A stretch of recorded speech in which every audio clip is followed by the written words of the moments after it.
In this part, we shall learn what is the meaning of school subjects. What does school subjects mean? और थोड़ा सा आधार आप अपने इर्द गिर्द की घटनाओं पर देखें। विद्यालय में आपने क्या पढ़ा है, हायर एजुकेशन में आपने क्या पढ़ा है, स्कूल एजुकेशन में आप क्या पढ़ते हैं, आज के स्कूल एजुकेशन में क्या हो रहा है, आपके समय क्या था। और यदि आप किसी अपने से पहले हम लोगों की पीढ़ी के लोगों से पूछे कि उस समय विद्यालय के मुख्य विषय कौन कौन थे, तो फिर आपको थोड़ी बहुत जानकारी होगी कि स्कूल सब्जेक्ट्स होता क्या है। तो इस अंश में हम लोग मुख्य रूप से विद्यालयी विषयों को परिभाषित करेंगे, कुछ स्पेसिफिक डिफिनीशंस की बात करेंगे और फिर यह जानने का प्रयास करेंगे कि विद्यालयी विषय होता क्या है। तो विद्यालय विषय को एक तरह से हम लोग इस अंश में परिभाषित करेंगे। यद्यपि हमने काफ़ी कोशिश की है कि हिंदी में बहुत सारी बातों को रखें, क्योंकि हिंदी भाषी छात्र भी हमारे हैं, लेकिन जो हमारा मास्टर प्रिपरेशन है वो इंग्लिश में भी है, तो हम हिंदी भी बीच बीच में बोलते रहते हैं। तो school subject is an area of learning within the school curriculum that constitutes an institutionally defined field of knowledge and practice of teaching and learning. मतलब विद्यालय में जो पाठ्यक्रम है वह पाठ्यक्रम और उस पाठ्यक्रम के निर्माण से संबंधित है विद्यालयी विषय की समझ और विद्यालयी विषय एक कंसेप्ट के रूप में कि क्या होना चाहिए उसमें। तो स्कूल सब्जेक्ट से सीधा इशारा उन विषयों से है जिन विषयों की पढ़ाई विद्यालय में होती है।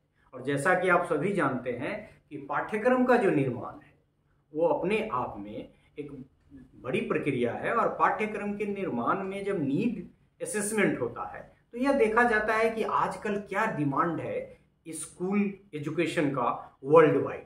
पहले तो आपका समाज छोटा था, मीडिया वगैरह के इम्पैक्ट नहीं थे, तो पाठ्यक्रम आप नेशनल लेवल पे या स्टेट लेवल पे भी बना सकते थे। अब इंटरनेशनल एस्पेक्ट्स को भी ध्यान में रखना पड़ता है। So school subject is an area of learning, मतलब यही जाना जाता है ताकि उसके माध्यम से बहुत सारे तथ्यों का अधिगम संभव हो सके। और ये इंटेंशनली इंस्टीट्यूशन के लिए प्लान किया जाता है ताकि टीचिंग लर्निंग प्रोसेस के थ्रू उन आधारभूत तथ्यों का ज्ञान पढ़ाया जा सके जो मानव को मानवीय जीवन में विकसित होने के लिए जरूरी है। एक डिफिनीशन है ये कारमून, हिंदी में भी आप लिख सकते हैं कारमून 2007। ट्रांसलेट में बोलने के क्रम में कर ही दे रहा हूं। ये कहता है ये school subject constitute an organising framework that gives meaning and shape to curriculum content, teaching and learning activities. देखिए 3 शब्द ले रहा है। करिकुलम कंटेंट मतलब पाठ्यक्रम में क्या पढ़ाया जाए, टीचिंग क्या पढ़ाया जाए, और लर्निंग अधिगमकर्ता क्या सीखे को ध्यान में रखकर एक फ्रेमवर्क ऑर्गेनाइज किया जाता है, बनाया जाता है स्कूल सब्जेक्ट के रूप में। और उसी की संरचना, उन्हीं विषयों की संरचना या बनावट स्कूल विषय का पाठ होता है। सो देखा आपने कि कारमून के अनुसार हम कैसे स्कूल सब्जेक्ट्स को डिफाइन कर सकते हैं। ये ब्रिटेनिका इंसाइक्लोपीडिया, पूरा हम नहीं लिखेंगे, ब्रिटेनिका आपको याद रहेगा, ब्रिटेनिका इंसाइक्लोपीडिया, ये भी डिफाइन करता है स्कूल सब्जेक्ट्स को ऐसे कि school subjects are defined as an area of knowledge that is studied in school.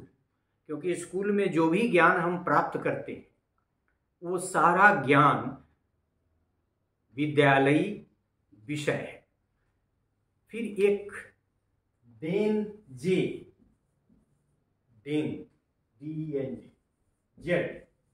ये भी है आपका 2013 का डेफिनेशन।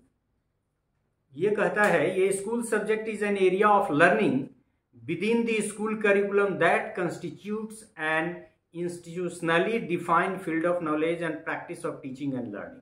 शुरू की जो परिभाषा थी उससे मिलती जुलती बातें आ रही हैं। इसमें जो की कंसेप्ट आ रहा है, एक तो लर्न करता है लर्नर, स्कूल करिकुलम के रूप में उसको रखा जाता है, और वो स्कूल करिकुलम का पार्ट होता है स्कूल सब्जेक्ट्स, और फिर उसके माध्यम से नॉलेज, टीचिंग और लर्निंग के माध्यम से अधिगमकर्ता को प्रदान किया जाता है, ताकि मानव समुदाय के लिए योग्य मैन पावर का प्रिपरेशन स्कूल सब्जेक्ट्स के माध्यम से किया जा सके। एक फिर इससे, ये तो बाद का डेफिनेशन, इससे पहले का ही है, डेंग एंड ल्यूक 2008।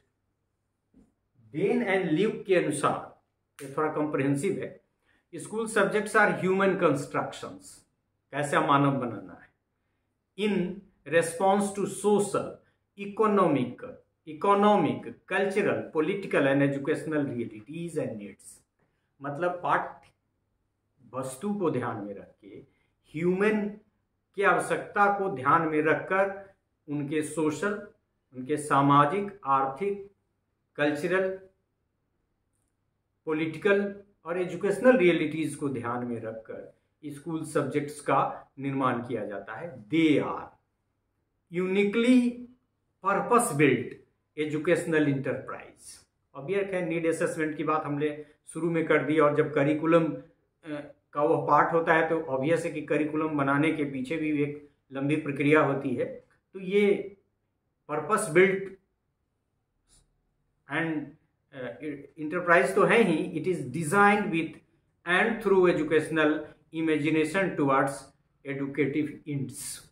तो मुख्य बातें वही हैं, परिभाषाएं अलग अलग हैं, लेकिन सब में पाठ्यक्रम, टीचिंग लर्निंग प्रोसेस, मानवीय विकास, मानवीय गुणों का विकास आदि समाहित है। School subjects are traditionally academic subjects. Academic subjects आप अकादमिक पढ़ाई लिखाई, such as mathematics, history, geography, physics, chemistry and economics. शुरू में हम लोगों ने देखा कि हम लोगों ने कम ही लिए हैं, और उसको यदि अब जैसे हिस्ट्री है, ज्योग्राफी है, ये सब उसका पार्ट हो, इकोनॉमिक्स है, ये सब सोशल साइंस के पार्ट हो गए, फिर फिजिक्स, केमिस्ट्री वगैरह साइंस के पार्ट्स हो गए, मैथमेटिक्स तो अलग हैं ही, और फिर लैंग्वेज, लेकिन इस परिभाषा में लैंग्वेज की चर्चा नहीं है।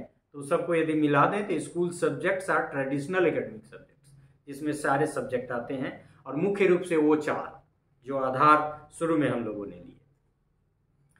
न्यूली मतलब it is a recent incident. हमने शुरू में कहा कि बहुत सारा परिवर्तन, अब चूंकि कंसेप्ट कम था, दुनिया का दायरा छोटा था, अब दायरा बढ़ा है, तो विषय की प्रकृति और विषय के इंक्लूजन में भी उसकी अपनी एक महती भूमिका है। Newly there are some unconventional school subjects like tourism and hospitality.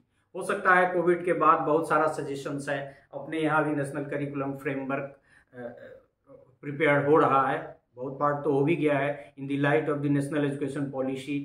तो बहुत सारे चेंजेस होंगे, और फिर उधर सस्टेनेबल डेवलपमेंट गोल का इम्पैक्ट है, वर्ल्ड के ऑर्गेनाइजेशंस हैं, इस सब के इम्पैक्ट से newly there are some unconventional subjects. इसमें तो टूरिज्म और हॉस्पिटलिटी की ही बात है, और भी ऐड किए जाएंगे। हाँ, ये है कि प्राइमरी में क्या होगा, ये अभी जो 3 ईयर ऐड हुए हैं, हालांकि प्राइवेट स्कूल्स तो चला ही रहे थे, लेकिन नेशनल एजुकेशन पॉलिसी के माध्यम से जो 3 इयर्स फ्री स्कूल ईयर्स आए हैं, तो उनका पाठ्यक्रम फिर बनना है, उनमें स्कूल सब्जेक्ट्स का निर्णय करना है। तो सब अलग अलग होंगे, लेकिन भाषा निश्चित रूप से, मैथमेटिक्स का बेसिक ज्ञान निश्चित रूप से, और फिर सामान्य ज्ञान की जानकारी तो ईवीएस वगैरह के माध्यम से। ईवीएस की चर्चा अब आने वाली है। Few subjects are compulsorily taught to the students in school. जैसे कि हमने शुरू में बताया, 4 सब्जेक्ट को हमने बांटा था, मैथमेटिक्स, साइंस, सोशल साइंस और फिर language. Few subjects are compulsorily taught to the students in school, and their specific name changes stage by along with the nature of the content, such as EVS. Environmental studies. अब environment क्या होगा, social environment या फिर ecological environment कि सब। इसीलिए ये जो सब्जेक्ट का कॉम्बिनेशन है और इसको जो बनाया गया है, it is social science plus science. हम अपना स्कूल सब्जेक्ट यदि याद करें, खास के क्लास 1 वगैरह से हम लोगों ने पढ़ाई शुरू की थी, तो उस समय हमको लगता है एक हिंदी की किताब होती थी, एक मैथ्स की किताब, बाकी अब सामान्य ज्ञान वगैरह हमको याद नहीं है कि EVS वगैरह जैसा कोई कंसेप्ट उस समय था। सो nowadays it is EVS in which there is the integration of social science and science related content. Construction of a school subject involves the selection and arrangement of content of knowledge, skills and transformation of that content for school and classroom use. आप सभी जानते हैं कि बहुत सारे educational objectives पे काम हुए हैं, हम क्यों पढ़ाते हैं उस पर बहुत सारा, लर्निंग आउटकम क्या है इस पे बहुत सारा काम हुआ है। और यदि हम ब्लूम्स टैक्सोनॉमी की बात करें, cognitive, affective and psychomotor domain की बात करें, तो कुछ स्किल की ट्रेनिंग भी जरूरी है, और skill is a very defined word. फिर कुछ कंटेंट का नॉलेज और कुछ एटीट्यूड और इंटरेस्ट वाला एस्पेक्ट जो आपका इफेक्टिव डोमेन का है, तो उस सब पे करिकुलम में काम करने की बात है। Construction of school subjects is in accordance with the societal needs and the activities of the teaching। और हमने कहा कि सोसाइटल नीड्स तो छोटे लेवल पे, लेकिन धीरे धीरे जब आप स्कूल में आगे बढ़ते चले जाएंगे तो यूनिवर्सल नीड भी उसमें समाहित है। और जब आप नेशनल एजुकेशन पॉलिसी के साथ साथ सस्टेनेबल डेवलपमेंट गोल को देखेंगे तो आपको पता चलेगा कि वर्ल्ड के लिए सस्टेनेबल डेवलपमेंट गोल के माध्यम से स्कूल एजुकेशन, इंक्लूसिव एजुकेशन और किस तरह का एजुकेशन दे, उनमें बहुत सारी चीज़ों को ऐड किए जाने की आवश्यकता है और किया भी गया है। In fact school subjects is the result of institutional selection, organisation and framing content for social, यहाँ फिर आ रहा है social, economic, cultural, curricular and pedagogical purposes. मतलब जो मानव सभ्यता का उद्देश्य है, उन सारे उद्देश्यों को ध्यान में रखकर मानव समुदाय के लिए योग्य मैन पावर को प्रिपेयर करने के लिए ही विषय रखे जाते हैं। तो उसमें कह रहा है कि स्कूल सब्जेक्ट जो कवर करता है, तो कंटेंट तो हम पढ़ाते हैं, लेकिन जो कंटेंट उसमें डालते हैं that has social dimension, that has economical dimension, cultural dimension, curricular dimension and also pedagogical purpose, man power तैयार करने के सेंस में। और इसमें बहुत सारी चीजें और भी ऐड की जा सकती है। A school subject constitutes an organizing framework that gives meaning and shape to curriculum content, teaching and learning activities। तो क्लियर है यहाँ भी, curriculum content, need based curriculum, teaching और learning, और learn करेगा तो future man power. So school subject जो है वो कंस्टिट्यूट करता है इन्हीं सारी चीज़ों को, कंटेंट को, मुख्य रूप से उसमें कंटेंट को, और कंटेंट दोनों तरह का, और तीनों ऑब्जेक्टिव्स को ध्यान में रखिए। दोनों तरह का मतलब जो एकेडमिक एंड अदर जिसको हम लोग कह सकते हैं। School subjects are distinctive, purpose built enterprises constructed in response to different social, cultural and political demands and challenges and towards educational aims। तो एक तो हमने कहा कि उद्देश्यों को जब हम परिभाषित करते हैं, उन्हीं उद्देश्यों को प्राप्त करने के लिए हम लोग पाठ्यक्रम का निर्माण करते हैं। और जब हम ये डिसाइड कर लेते हैं कि पाठ्यक्रम निर्माण के क्रम में किन किन चीज़ों के माध्यम से कौन कौन से उद्देश्य प्राप्त किए जा सकते हैं, तो उसी के अनुसार हम लोग स्कूल सब्जेक्ट प्रिपेयर करते हैं। और ऑब्वियस है कि इनमें फिलोसफिकल फाउंडेशन, इसमें सोशियोलॉजिकल फाउंडेशन और मुख्य रूप से साइकोलॉजिकल फाउंडेशन। तो छोटे बच्चे को क्या पढ़ाएं, उनसे बड़े हो गए तो क्या पढ़ाएं, how it will be different. तो इन सारी चीज़ों को कंसीडर किया जाता है। It is not a one time effect, it is a continuous process and it is changing in the light of the philosophy of life and in the light of the changes taking place in the world. In fact, a school subjects contains content and translating content for educational purposes। Content school subject के माध्यम से हम रखते हैं, और वो content इसलिए रखते हैं ताकि जो लार्जर ऑब्जेक्टिव है एजुकेशन का, उसको अटेन किया जा सके। So far as the characteristics of school, हमने जितनी परिभाषाएं बताएं उससे भी बहुत सारी कैरेक्टरिस्टिक्स निकल के आ सकती है, लेकिन there are some characteristics of school subjects as it is being taught in schools, ये विद्यालय में पढ़ाया जाता है। पहला, एक तो आपको ध्यान में रखना है इसकी परिभाषा में भी, it is being taught in schools, that is why it is being called as school subjects. It may have different content area stage wise, जो शुरू में हमने कहा कि यदि हम 5+3+3+4 को ही जो नेशनल एजुकेशन पॉलिसी का हिस्सा है इसमें भी माने तो 1 और 2, क्लास 1 और 2 पहले से था, 3 नया, इसका क्या होगा सब्जेक्ट, इसका सब्जेक्ट क्या होगा। और फिर यदि आप नेशनल एजुकेशन पॉलिसी के करिकुलम को फिर से देखें इस पार्ट को, तो आपको पता चल जाएगा कि उसमें भी एक दिशा निर्देश है कि किस स्टेज पे कौन कौन से विषय को रखा जाए और वो कितना कंक्रीट और अब्स्ट्रैक्ट हो, इसका भी डिस्क्रिप्शन उसमें है।